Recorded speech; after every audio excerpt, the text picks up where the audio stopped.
Purihin ang Panginoon sa panibagong araw na naman ng linggo. And for our morning devotion, tayo po ay buksan natin ang ating Biblia in the book of Hebrews, chapter 12.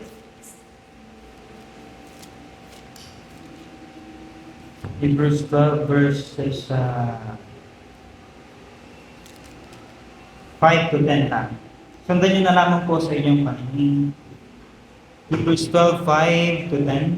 And ye have forgotten the exhortation which speaketh unto you, as unto children, my son, despise not thou the chastening of the Lord, nor faint when thou art rebuked of him. For whom the Lord loveth, he chasteneth, and scourgeth every son whom he receiveth. If ye endure chastening, God dealeth with you as with sons. For what son is he whom the Father chasteneth not? Verse 8.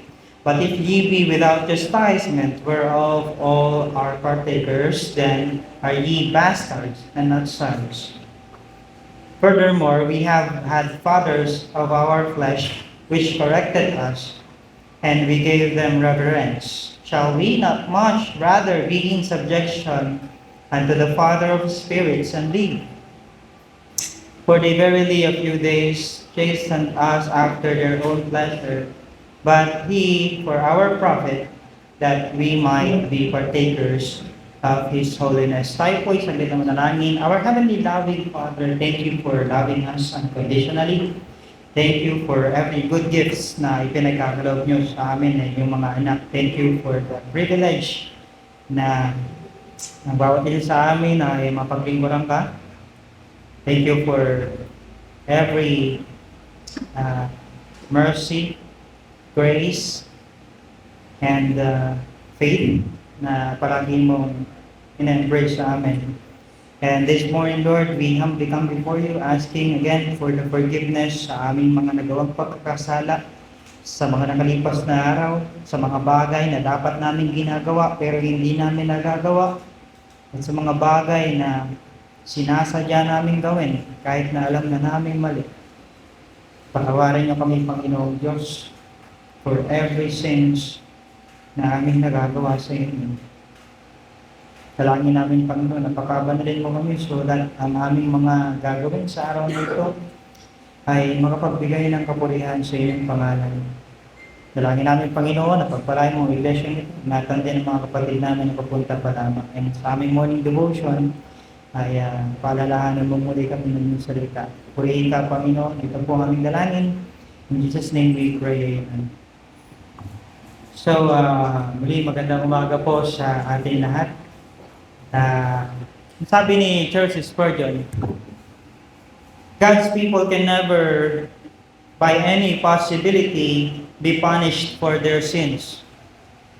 God has punished them already in the person of Christ. Christ, their substitute, has endured the full penalty for all their guilt, but neither the justice nor the love of God can ever exact again that which Christ has paid. Ibig sabihin, kahit na tayo ay magkasala pa, kung ikaw ay isang ligtas na Kristiyano, ikaw ay tumanggap sa Panginoong Jesucristo, ikaw ay nabigyan ng karapatan na tawagin na kanyang anak. Ibig sabihin, kahit ikaw ay magkasala pa sa mga susunod na araw, linggo, panahon, ikaw ay hindi na parurusahan sa iyong mga kasalanan sapagkat minsan na itong binayaran ng ating Panginoong Hesus sa krus. At kahit anong gawin natin, hindi natin kayang tumbasan kung paanong binayaran ni Kristo ang ating mga pagkakasala. But yet, while the sin cannot be punished, karugtong dito, while the Christian cannot be condemned, he can be chastised, while he shall never be arraigned before God's bar as a criminal.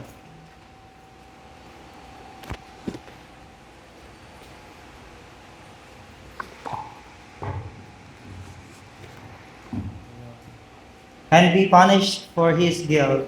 Yet now he stands a new relationship, that of a child to his parent, and as a son, he may be chastised on account of sin. Bagamat hindi na tayo parurusahan sa ating mga kasalanan, yung sabi ni Charles Spurgeon ay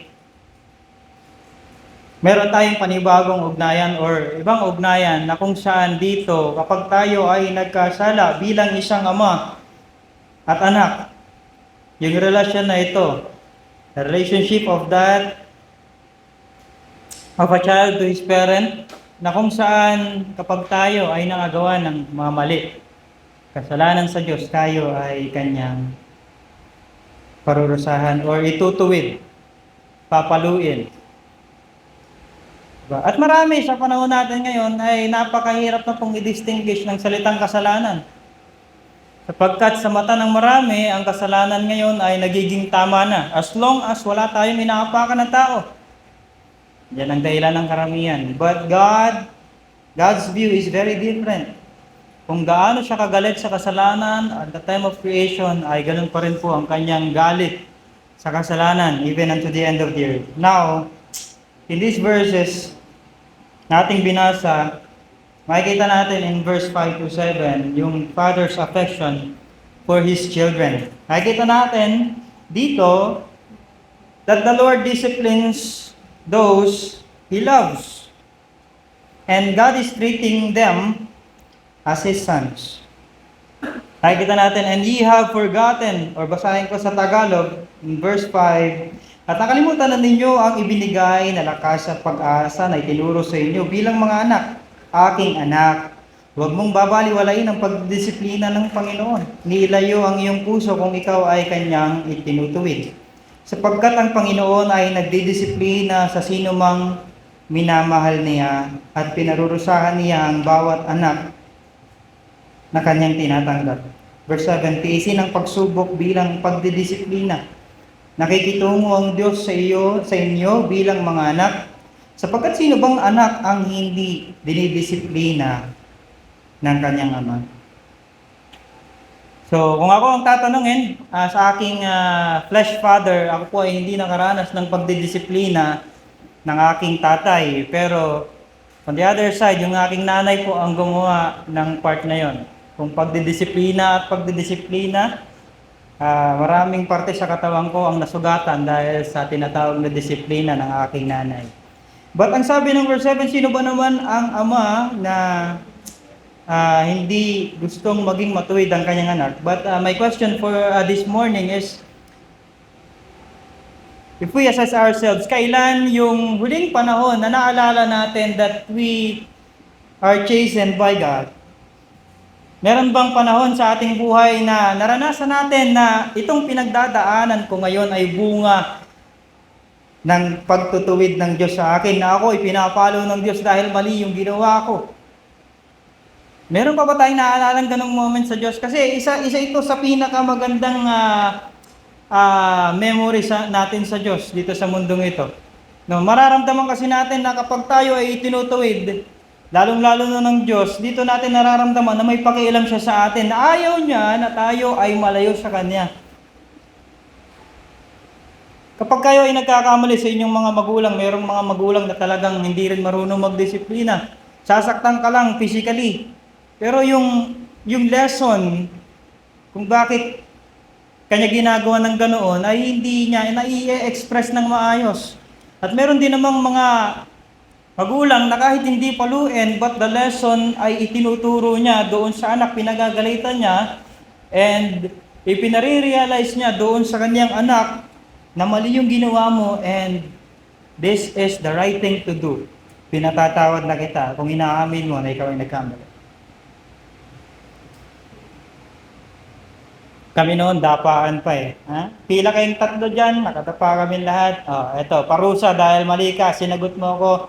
Palo. Masarap balikan yung mga panahon ng pagdidisiplina, lalo-lalo na kapag ikaw ay malaki na. Pagkatatawanan mo na lamang yan, yung mga panahon na yan.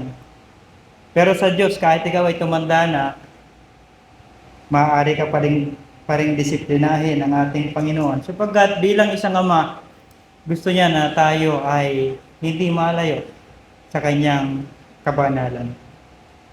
And the Bible paints many portraits of God and how He relates to humankind. Makikita natin sa Bible that God is the Creator and we are the creatures. He is sovereign at tayo yung mga subjects ng kanyang sovereignty. And lastly, He is the shepherd at tayo yung kanyang mga tupa. But the greatest biblical model of the divine human encounter is that of a father and his children. Bilang ating Ama, makikita natin in Deuteronomy chapter 14 verse 1 and 2 that He is a commanding Father. In Exodus chapter 4 verse 22 and Deuteronomy 1:31, makikita naman natin doon that He is the protective Father. In Luke 11:1-13, makikita natin that He is a providing Father. And in Luke 15:11-32, makikita naman natin doon that He is the forgiving Father. Alam niyo yung pride minsan mahirap nating malaman na nagmamataas na pala tayo. Maraming nabubulag yan sa pride na hindi natin napapansin na nagkamali na tayo pero hindi pa natin kayang aminin sa ating mga sarili na nagkakamali na tayo. At minsan yung ibang tao pa magsasabi sa atin, Brad, sister, mali ka na.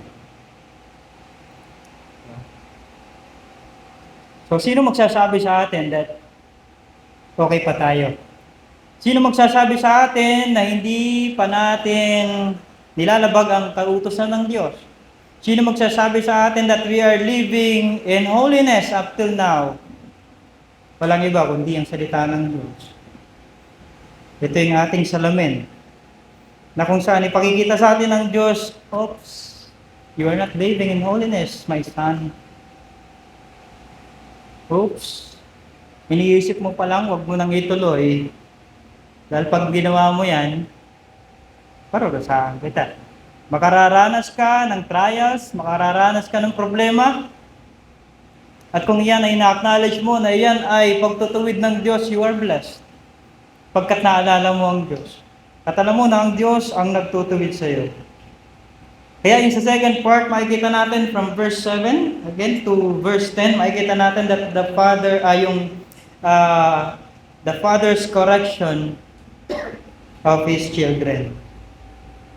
Let us endure hardship as disciples because God disciplines us for our good. Basahin ko sa Tagalog in yung verse 8-10.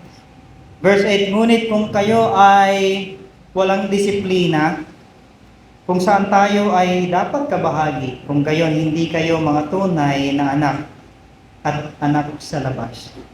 Imagine, if we are living in sin and yet parang wala lang, hindi natin nakikita yung kasalanan na mali sa harapan ng Diyos. There is a question, anak ba ako ng Diyos or not? Maselan po ang Diyos pagdating sa usapin ng kasalanan. Kaya, bantayan po din natin ang ating mga sarili. Baka tayo ay anak sa labas. In verse 9, bukod dito, mayroon tayong mga makamundong ama na nagdidisiplina sa atin. At ginagalang natin sila. Hindi ba dapat, nararapat na mas higit tayong sumunod sa ama ng mga espiritu at mabuhay? In verse 10, sapagkat ang ating ama nga ay nagdidisiplina sa atin ng ilang mga taon sa alam nilang tama para sa kanila.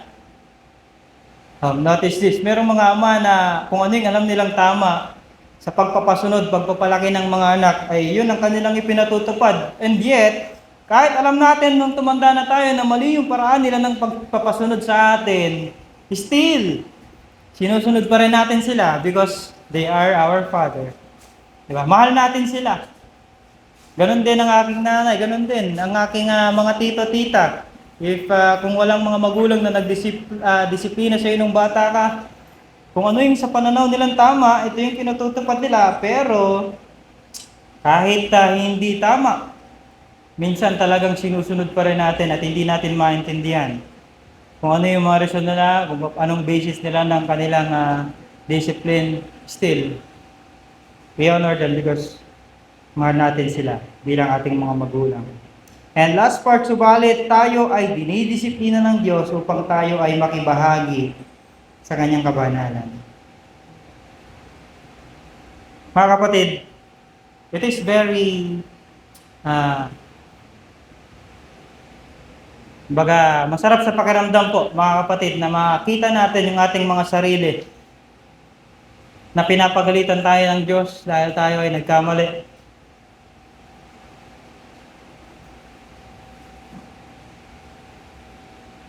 Masarap sa pakiramdam na alam natin na ang ating pinagdadaanan minsan ay bunga ng pagtutuwid ng Diyos. Lagi nating bantayan ang ating mga sarili, mga kapatid. Sapagkat talagang ang panahon ngayon ay mapanlin lang. Kapag nanood kayo ng telebisyon, ang mga third gender, fourth gender ay sila yung mga bida, Facebook, online, kahit siyang katumingin, there is sin everywhere. At anong tingin ng tao doon? Ang tingin ng tao na ay tama. At minsan, nagiging parte rin tayo ng mga kasalanan nila. We tolerate them. Nagiging masaya tayo sa ginagawa nila. But when times come na naramdaman natin that God is reminding us that that is wrong and we ask for forgiveness, He is always ready to give us that forgiveness. At pasalamatan natin yung Diyos kung tayo minsan ay dumaranas ng pagsubok ng mga pagtutuwid na mula sa Diyos. Mas mabuti nang tumanggap ng mga problema na nanggaling sa Diyos kaysa maranasan natin yung galit ng Diyos. So, ulitin ko lang yung question ko kanina. Alam pa ba natin kung kailan tayo nagkakasala? Aware pa ba tayo sa ating mga nagagawang kasalanan sa Diyos? We are still living in a fallen world. And kahit na hindi na tayo mapapahamak sa apoy ng impyerno kapag tayo ay nagkasala, ang Diyos bilang ating Ama ay laging nandyan, nakatingin sa atin. Nire-remind tayo sa pamamagitan ng salita ng Diyos at siya ay itutuwid tayo sa mga panahon na kung saan naliligaw ka na, sa mga panahon na ikaw ay nalilito, sa mga panahon na ikaw ay nagkakasala. Mahalagang malaman natin, mga kapatid, kung tayo ay nagkakasala, sapagkat dito papasok yung pagiging ama ng Diyos na kung saan pinapakita niya yung kanyang pagmamahal sa pamamagitan ng pagpapalo sa kanyang mga anak. So, yun lamang po ang ating morning devotion. Tayo po saglit na manalangin. Lord, salamat sa paalala mula sa inyong mga salita. Thank you for reminding us na ikaw, Panginoong Diyos, ay Ama sa amin. At bilang aming Ama, ay palagi kang nandyan upang tulungan kami na mas maging mabuting tao kaysa sa kahapon namin. Na kung saan ang kabutihan na ito ay nakapagbibigay kaluwalhatian sa iyo. Panginoong Diyos, salamat dahil binigyan mo kaming lahat ng karapatan na maging inyong anak. And we pray na sa mga panahon na kami ay lumalayo, huwag mong ipagkait sa amin ang iyong pamalo, na kung saan ito ang tutulong sa amin upang mas maging mature, upang mas maging malagong Kristiyano, Panginoon. At sa umagang ito, Panginoong Diyos, salamat po sa mga kapatiran namin na kung saan ay pinagsaluhan muli namin ang inyong salita. Ingatan mo, Panginoon, ang mga kapatid namin na papunta po lamang. And this day, Panginoon, ay pagpalain mo bawat bahagi pa ng aming gawain. Purihin ka, Panginoon, ito po ang aming dalangin. In Jesus' name we pray. Amen.